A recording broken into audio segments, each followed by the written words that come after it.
लोक जनशक्ति पार्टी रामविलास ने जो नई ऊंचाइयां हासिल की हैं, आप सबके सामने पार्टी ने कई उतार चढ़ाव देखे। आप सब में से कई ऐसे पुराने साथी भी हैं जिन्होंने मेरे नेता के संघर्ष को देखा। सन 2000 में जब उन्होंने लोक जनशक्ति पार्टी रामविलास का गठन किया, 2009-2010 पार्टी के सबसे कठिन समय में से, सबसे कठिन परिस्थितियों में से एक था, जहां 2009 में स्वयं मेरे नेता खुद चुनाव हार गए थे। पर 2014 से जिस तरीके से पार्टी ने निरंतरता में लोकसभा चुनाव को लेकर जीत हासिल करने के सिलसिले को बरकरार रखा।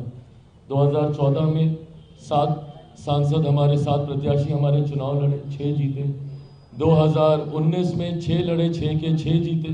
और 2024 में 5 लड़े, 5 के 5 जीते। मेरे पास बहुत आसान था।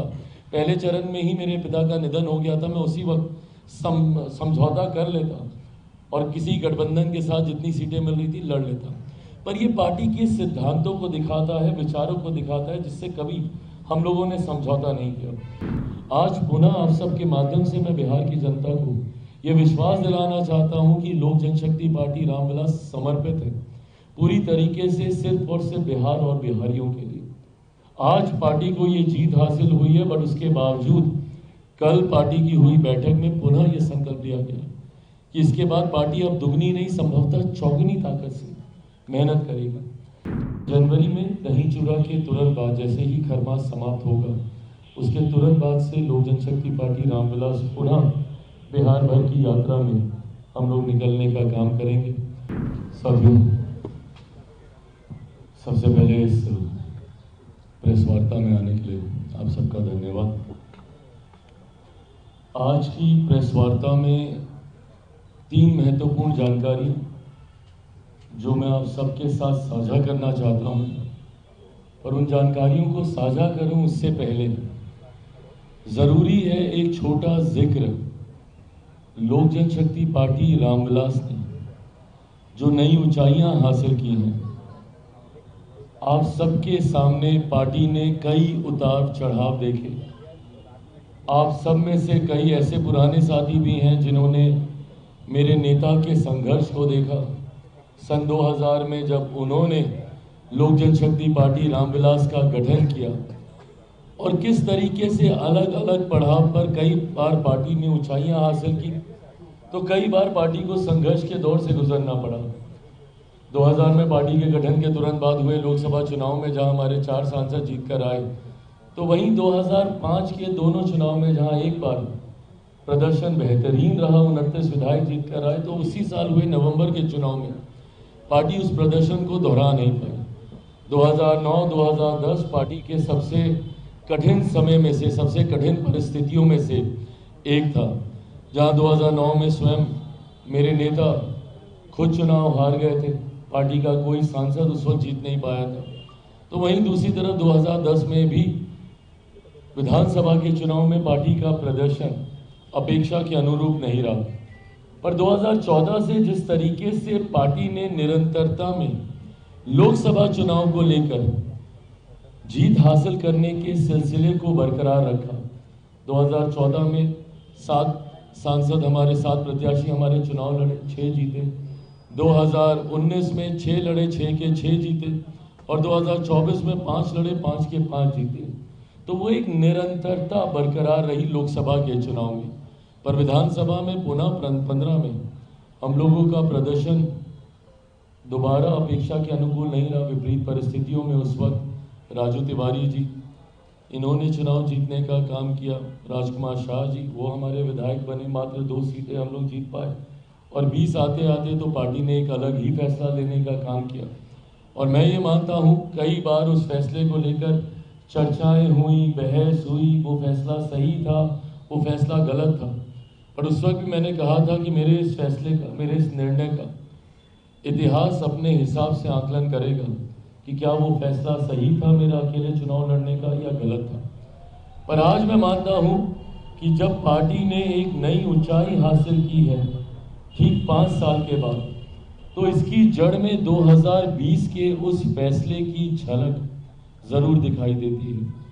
2020 में लोक जनशक्ति पार्टी रामविलास ने विपरीत परिस्थितियों में, जब यकीनन गठबंधन में हम लोग को कॉर्नर किया जा रहा था, गठबंधन में हम लोग को जगह नहीं मिली थी, तो वहीं एक ऐसा दौर था जब मेरे नेता, मेरे पिता आदरणीय रामविलास पासवान जी का स्वास्थ्य ठीक नहीं था और लगभग अगस्त के महीने से वो अस्पताल में थे और उससे पहले से उनकी तबीयत खराब थी।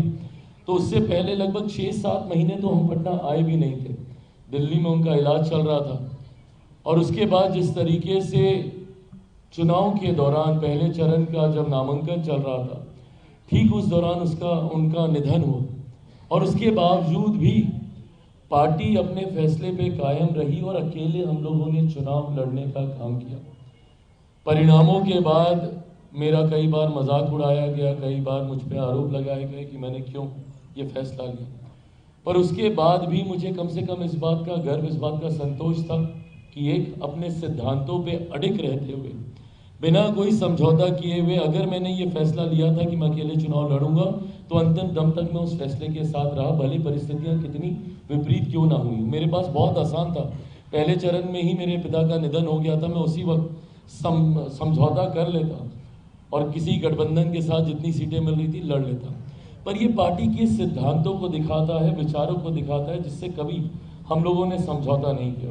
विपरीत परिस्थितियों में भी चुनाव लड़ते हुए 137 सीटों पे हम लोगों ने चुनाव लड़ने का काम किया और पार्टी ने लगभग 6% का मत हासिल किया। मैं बिना किसी के ऊपर कोई आरोप लगाए हुए या उंगली उठाए हुए, कई और राजनीतिक दल हैं जो कि सालों से मेहनत कर रहे थे और पूरे प्रदेश में उन्होंने चुनाव लड़ने का काम किया, पर 3% के आसपास भी नहीं पहुंच पाए। वहीं एक ऐसी पार्टी, क्योंकि ये कंपैरिजन ज़रूरी है, क्योंकि बिना किसी तैयारी के, जब मेरे पिता हॉस्पिटल में थे, कोविड का समय चल रहा था, उसके बावजूद बिहार की जनता ने आप पे इतना विश्वास किया और आपको 6% का मत तब दिया जबकि आप 100+ सीटों पर अभी चुनाव लड़े ही नहीं थे। और अगर 100+ सीटों पर अगर आप लोग चुनाव लड़ जाते तो मैं ये मान के चलता हूं कि हमारा मत प्रतिशत 10 से 12% का होता। ये ताकत लोक जनशक्ति पार्टी रामविलास की रही है। उसके बावजूद भले हम लोग एक विधायक हम लोग जीते, पर जिस तरीके से पार्टी ने बिहार के हर एक जिले में संगठन को खड़ा करने का काम किया, उसी का परिणाम है कि आज 2025 में जिस तरीके से इतनी प्रचंड जीत एनडीए को मिली है। और आप एनडीए के विधायकों से चर्चा कीजिएगा, बात कीजिएगा, भले वो भारतीय जनता पार्टी के हों, जनता दल यूनाइटेड के हों, मांझी जी की, उपेंद्र जी की पार्टी के हों, हर किसी का ये कहना कि भैया भर भर के झोली में हम लोग के वोट आया है। उसका कारण ये रहा कि इन 5 सालों में पार्टी ने निरंतरता में अपने उस मत प्रतिशत को और बढ़ाने का काम किया जो 2020 में हम लोगों ने हासिल किया था। और इस बार महज 29 सीटों पे चुनाव लड़ते हुए भी हम लोग 5% के आंकड़े तक हम लोग पहुंचे। तो ये दर्शाता है एक निरंतर ग्रोथ जो लोक जनशक्ति पार्टी रामविलास की रही है। और इस निरंतरता को बरकरार रखने के लक्ष्य के साथ कई बार होता क्या है, और इस बात को मैंने हमेशा कहा है कि जब आप थोड़ी सी भी जीत आप हासिल कर लें और वो घमंड, वो अहंकार आपके सर पर चढ़कर बोलने लग जाए, तो वहीं से आपके पतन की शुरुआत होने लगती है। जिस दिन मैं 2024 में ये समझ लेता कि भैया पार्टी ने एक बड़ी जीत हासिल कर ली है, 5 के 5 मेरे सांसद जीत गए, मुझे मेहनत करने की जरूरत नहीं है, तो उस दिन से मेरे पतन की शुरुआत फिर से हो जाती। उस दिन ना सिर्फ अपने सांसदों से बल्कि पार्टी के हर एक नेता कार्यकर्ता से मैंने यही कहा था कि अब हमें दुगनी ताकत से अगले 1 साल विधानसभा के चुनाव के लिए हम लोग को मेहनत करनी है।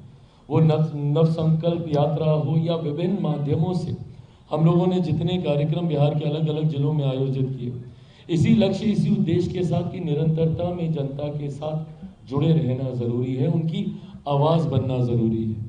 आज पुनः आप सबके माध्यम से मैं बिहार की जनता को ये विश्वास दिलाना चाहता हूं कि लोक जनशक्ति पार्टी रामविलास समर्पित है पूरी तरीके से सिर्फ और सिर्फ बिहार और बिहारियों के लिए। आज पार्टी को ये जीत हासिल हुई है, बट उसके बावजूद कल पार्टी की हुई बैठक में पुनः ये संकल्प लिया गया कि इसके बाद पार्टी अब दुगनी नहीं, संभवतः चौगुनी ताकत से मेहनत करेगी, जनता के बीच जाकर उनके जुड़े हुए मुद्दों को, उनकी समस्या का समाधान करने का काम करेगी और विधानसभा में और बिहार की कैबिनेट में उनकी आवाज बनने का काम करेगी। अपनी सोच, अपने विचार लोक जनशक्ति पार्टी रामविलास बिहार फर्स्ट बिहारी फर्स्ट के संकल्प के साथ चल रही है। ये बिहार और बिहारियों को एक विकसित राज्य देने का संकल्प है। बिहार को फर्स्ट, बिहारियों को फर्स्ट बनाने की ये सोच है। विधानसभा हो या मंत्रिमंडल में हो, निरंतरता में लोक जनशक्ति पार्टी रामविलास के तमाम हमारे नवनिर्वाचित विधायक इस विषय को उठाने का काम करेंगे। मंत्रिमंडल में हमारे मंत्रीगण के साथी इन विषयों को उठाने का काम करेंगे और जनता के साथ लगातार ये संवाद बना रहे। इस बात के लिए मेरी पार्टी का हर एक कार्यकर्ता, हर एक नेता संकल्पित है और इसी सोच को आगे रखने के लिए हम लोगों ने ये फैसला लिया है। और जो 3 जानकारी आप सबके साथ मैं साझा करना चाहता हूँ, उसमें पहली जानकारी है कि एक खूबसूरत संजोग है कि परिणाम एक ऐसे समय आए हैं जब लोक जनशक्ति पार्टी रामविलास का स्थापना दिवस की दहलीज पर हम लोग मौजूद हैं। 28 नवंबर को मेरे नेता आदरणीय रामविलास पासवान जी ने सन 2000 में लोक जनशक्ति पार्टी रामविलास की स्थापना करने का काम किया था और आगामी 28 तारीख को एक मिली नई जीत के साथ भव्य तरीके से पटना में इस कार्यक्रम का आयोजन किया जाएगा। 28 नवंबर को पटना में कहां पर कितने बजे ये कार्यक्रम होगा, ये आने वाले दिनों में पार्टी के प्रदेश नेतृत्व द्वारा ये जानकारी साझा की जाएगी। अशरफ अंसारी जी, राजू तिवारी जी के द्वारा ये तमाम जानकारी आप सबके साथ साझा की जाएगी। आगामी 28 तारीख को भव्य तरीके से पार्टी का स्थापना दिवस, जहां पर एक बार फिर से मेरे नेता, मेरे पिता आदरणीय रामविलास पासवान जी के विचारों को आगे लेकर चलने के संकल्प को दोहराते हुए मेरी पार्टी का हर एक विधायक आगामी दिनों में हम लोग की क्या रणनीति रूपरेखा होगी उस पर हम लोग चर्चा करने का हम लोग काम करेंगे। जैसा मैंने कहा कि जनता के साथ निरंतरता में जुड़े रहना जरूरी है। कोई भी मेरा पार्टी का नेता, कार्यकर्ता बंद कमरे में एसी चलाकर बैठे और चर्चाएं करे, ये मुझे स्वीकार नहीं। And I would want to lead by giving examples. मैं खुद उदाहरण स्थापित करने पे मैंने विश्वास किया है और मैंने पार्टी के नेता, कार्यकर्ताओं को हमेशा बस इतनी आग्रह की है कि जितनी मेहनत मैं कर रहा हूँ बस उतनी करें। ना मुझसे 1 मिनट ज़्यादा करने की ज़रूरत है, बट मुझसे 1 मिनट कम कीजिएगा तो मुझे ज़रूर एतराज़ होगा। ऐसे में आगामी नववर्ष की शुरुआत में ही, जनवरी से ही, क्योंकि दिसंबर में फिर पार्लियामेंट चलेगा और उसके बाद बड़े दिनों की छुट्टियां होती हैं, तो हर कोई स्वाभाविक है अपने घर परिवार के साथ वो समय बिताता है। बट जनवरी में दही चूड़ा के तुरंत बाद, जैसे ही खरमास समाप्त होगा, उसके तुरंत बाद से लोक जनशक्ति पार्टी रामविलास पुनः बिहार भर की यात्रा में हम लोग निकलने का काम करेंगे। बिहार की जनता को सबसे पहले तो धन्यवाद देते हुए, जिस तरीके से प्रचंड जीत बिहार की जनता ने एनडीए के प्रत्याशियों को देने का काम किया है, तो ये यात्रा दही चूड़ा के तुरंत बाद हम लोग शुरू करेंगे। और जहां पर एक बार फिर से जनता से संवाद साध कर आने वाले 5 सालों में अब इसको एकदम माइक्रो लेवल पर लेकर जाया जाएगा कि उनके इलाकों की छोटी छोटी समस्या, बिहार फर्स्ट, बिहारी फर्स्ट में ज़रूर हम लोगों ने बड़ी चर्चाएं की, बट छोटी छोटी समस्या, पुल पुलिया की हो, नली नाले की हो, सड़क बनाने की हो, जो विधायकों के माध्यम से, प्रशासन की मदद से, तत्काल प्रभाव से जिसको हम लोग सुनिश्चित करा सकते हैं। ऑफकोर्स बड़े एजेंडा सरकार के रहे हैं, जिसका जिक्र हम लोगों ने संकल्प पत्र में किया है और उस संकल्प पत्र में लोक जनशक्ति पार्टी रामविलास के बिहार फर्स्ट, बिहारी फर्स्ट का भी जिक्र है। उसमें कई एजेंडा हम लोग के जोड़े गए, तो यकीनन वो बड़े विषय आने वाले 5 साल में तो ज़रूर धरातल पर उतरेंगे ही। 1 करोड़ रोजगार देने की हम लोगों ने बात की है, बिहार के हर एक जिले में उद्योग खोलने की हम लोगों ने बात की है, तो उन पर तो ज़रूर काम करेंगे। बट रोज़मर्रा की जो दिक्कतें ग्रामीणों को झेलनी पड़ती है, जिस व्यवस्था में वो गांव देहात में रहते हैं, उसको कैसे तत्काल प्रभाव से दूर किया जा सके, इस दिशा में इस धन्यवाद यात्रा के माध्यम से हम लोग सुझाव इकट्ठा करेंगे और जल्द से जल्द उसके ऊपर कार्य करने का हम लोग प्रयास करेंगे। अंतिम घोषणा में एक महत्वपूर्ण जानकारी, जिसमें पार्टी के प्रमुख सदस्य कुछ समय से हम लोग कार्य कर रहे थे और लगभग उसको एक अंतिम स्वरूप दिया जा चुका है।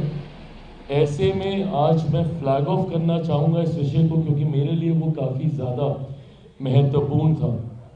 मेरे नेता, मेरे पिता आदरणीय रामविलास पासवान जी ने लोक जनशक्ति पार्टी रामविलास के गठन से पहले उन्होंने दलित सेना का गठन किया था और दलित सेना को हमेशा लोक जनशक्ति पार्टी रामविलास की रीढ़ माना जाता था, ब्रेन बिहाइंड द पार्टी माना जाता था।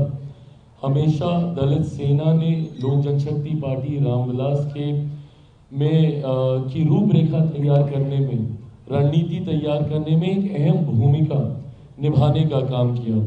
83 में दलित सेना का निर्माण किया गया था। आज भी मेरे पास वो तस्वीरें हैं जब मैं साल भर का हूँ और अपने पिता की गोद में हूँ जब उन्होंने इसकी स्थापना की थी। दुख मुझे इस बात का ज़रूर था कि पार्टी के साथ साथ दलित सेना भी उन महत्वाकांक्षी लोगों के द्वारा छीन ली गई थी जिन्होंने सिर्फ मेरे नेता के विचारों के ऊपर अपनी महत्वाकांक्षाओं को खड़ा करने की सोच के साथ पार्टी और दलित सेना को हड़पने का काम किया था। आज मुझे खुशी है कि जहां लोक जनशक्ति पार्टी रामविलास ने एक स्वतंत्र पहचान और पुनः मेरे नेता जिन ऊंचाइयों तक पार्टी को देखना चाहते थे उसकी सीढ़ी चढ़ने की शुरुआत कर दी है, तो ऐसे में दलित सेना हम लोगों से दूर रहे, ये अब स्वीकार्य नहीं है। ऐसे में लोक जनशक्ति पार्टी रामविलास के हमारे बिहार प्रदेश के प्रभारी जमुई से हमारे सांसद अरुण भारती जी और इनके साथ तैयार की गई टीम के ऊपर ये जिम्मेदारी दी गई है कि पुनः दलित सेना का गठन किया जाएगा, पुरानी विचारधारा पर नए स्वरूप के साथ, मेरे नेता के सिद्धांतों को आगे लेकर जाने की सोच के साथ एक नई टीम जिसमें यकीनन मेरे नेता के हर वो पुराने साथी सहयोगी उसमें एक मजबूत भूमिका निभाएंगे जो संभवतः स्थापना काल से दलित सेना के साथ रहे हैं। लोक जनशक्ति पार्टी रामविलास के साथ अब दलित सेना रामविलास भी उतनी ही मजबूती से नॉन पॉलिटिकल ऑर्गेनाइजेशन होने की वजह से अनुसूचित जाति जनजाति से जुड़े हुए तमाम विषयों को मजबूती से हर मंच पर उठाने का काम करेगी। आज भी अफसोस होता है, मैं एक ऐसे समाज की कल्पना करता हूं जहां जात पात धर्म मजहब से उठकर लोग एकजुट होकर समावेश की सोच के साथ आगे बढ़ने का काम करें। पर ऐसे में आज भी इस बात को देखकर अफसोस होता है जब जाति के आधार पर आपके साथ भेदभाव किया जाता है। आज भी 21वीं सदी में ऐसे उदाहरण देखने को मिलते हैं जहां एक दलित होने की वजह से आपको घोड़ी पे चढ़ने से रोका जाता है, एक दलित पुलिस अधिकारी को बारात निकालने के लिए सिक्योरिटी की व्यवस्था करनी पड़ती है, एक दलित बड़े पद पर बैठे हुए नेता को मंदिर में जाने के बाद मंदिर को गंगा जल से धुलवाया जाता है। आज भी ऐसे उदाहरण देखने को मिलते हैं। दलित सेना ने हमेशा से इस बात को लेकर संघर्ष करने का काम किया है ताकि जाति के आधार पर किसी के साथ किसी तरीके का भेदभाव नहीं हो और एक इक्वालिटी की भावना के साथ, समावेश की सोच के साथ सब आगे बढ़ने का काम करें।